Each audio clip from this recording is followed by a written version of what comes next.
Hi guys, ക്രിക്കറ്റിനെ സംബന്ധിച്ച് ഇന്ന് പുറത്തു വന്ന പ്രധാനപ്പെട്ട ചില അപ്ഡേറ്റുകളാണ് നമ്മൾ ഈ വീഡിയോയിലൂടെ നോക്കാൻ വേണ്ടി പോകുന്നത്. ത്രിരാഷ്ട്ര ടൂർണമെന്റിൽ ശ്രീലങ്ക എ ടീമിനെതിരെ നടന്ന മത്സരത്തിൽ ഇന്ത്യ എ ടീമിന് തോൽവി. സൂപ്പർ ഓവറിലേക്ക് കടന്ന മത്സരത്തിൽ സൂപ്പർ ഓവറിലായിരുന്നു ലങ്കയുടെ വിജയം. ആദ്യം ബാറ്റ് ചെയ്ത ഇന്ത്യ നിശ്ചിത ഓവറിൽ 265 റൺസിന് ഓൾ ഔട്ട് ആകുകയായിരുന്നു. ഇന്ത്യയുടെ ബാറ്റിംഗ് തുടക്കം തകർച്ചയോടുകൂടിയായിരുന്നു. മധ്യനിരയിലും വലിയ പോരാട്ടമൊന്നും ഇന്ത്യക്ക് നടത്താൻ കഴിഞ്ഞില്ല.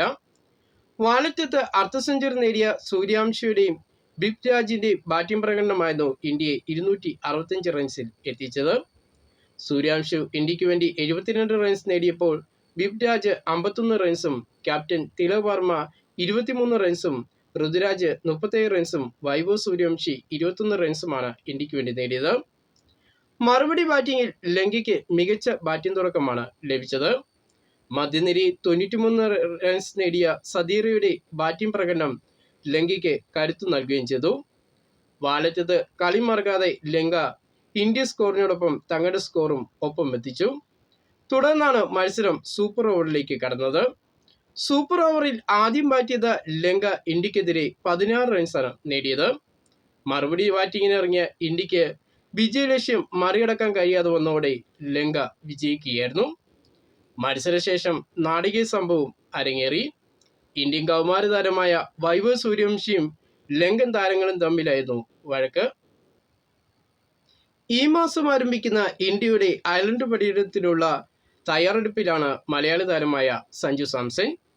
2 മത്സരങ്ങളടങ്ങുന്ന ട്വന്റി പരമ്പരയാണ് ഇന്ത്യ അയർലൻഡുമായി കളിക്കുന്നത്. ഈ ഒരു പരമ്പരയ്ക്ക് മുന്നോടിയായിട്ട് കഠിന പരിശീലനത്തിലാണ് മലയാളികളുടെ പ്രിയ താരമായ സഞ്ജു. ഈ ഒരു പരമ്പര സഞ്ജുവിനെ സംബന്ധിച്ച് വളരെ നിർണായകമായ പരമ്പര തന്നെയാണ്. പരമ്പരയിൽ കളിക്കാൻ അവസരം കിട്ടിക്കഴിഞ്ഞാൽ മികച്ച പ്രകടനം സഞ്ജുവിന് പുറത്തെടുത്തേ മതിയാവൂ. അല്ലാത്ത പക്ഷം ടീമിൽ നിന്നും പുറത്തു പോകാൻ സാധ്യത ഏറെയാണ്.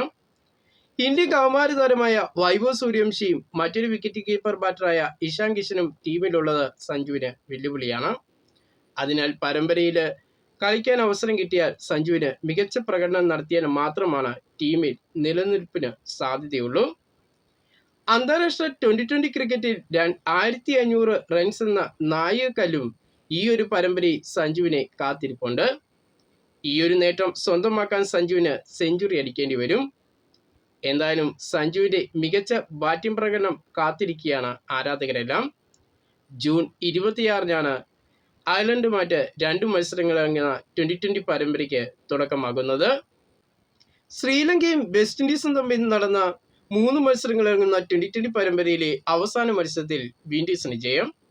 5 വിക്കറ്റിനായിരുന്നു വിൻഡീസ് ലങ്കയെ തോൽപ്പിച്ചത്. ആദ്യം ബാറ്റ് ചെയ്ത ശ്രീലങ്ക നിശ്ചിത ഓവറിൽ 169 റൺസിന് ഓൾ ഔട്ടായി. മറുപടി ബാറ്റിങ്ങിനിറങ്ങിയ വിൻഡീസ് 2 പന്തുകൾ ബാക്കി വെച്ച് 5 വിക്കറ്റ് നഷ്ടത്തിൽ വിജയലക്ഷ്യം മറികടക്കുകയായിരുന്നു. അങ്ങനെ 3 മത്സരങ്ങളടങ്ങുന്ന പരമ്പര വിൻഡീസ് 2-1 സ്വന്തമാക്കി. ഈ ഒരു മത്സരത്തിൽ ശ്രീലങ്കയുടെ 5 വിക്കറ്റ് നേടിയ വിൻഡീസ് പേസറായ ഷമർ ജോസഫാണ് കളിയിലെ താരമായതും ഒപ്പം പരമ്പരയിലെ താരമായി മാറിയതും. ICC വനിതാ ട്വന്റി ലോകകപ്പിൽ ഇന്ന് 2 മത്സരങ്ങളാണ് ഉള്ളത്. ഇന്ത്യ സമയം ഇന്ന് രാത്രി 7 മണിക്ക് ന്യൂസിലാൻഡ് ശ്രീലങ്കയെ നേടുമ്പോൾ രാത്രി 11 മണിക്ക് നടക്കുന്ന മത്സരത്തിൽ ഇംഗ്ലണ്ട് അയർലൻഡിനെയാണ് നേടുന്നത്. ക്രിക്കറ്റിനെ സംബന്ധിച്ചുള്ള കൂടുതൽ വാർത്തകളും വിശേഷങ്ങളുമായിട്ട് നമുക്കിനി അടുത്ത വീഡിയോയിൽ കാണാം.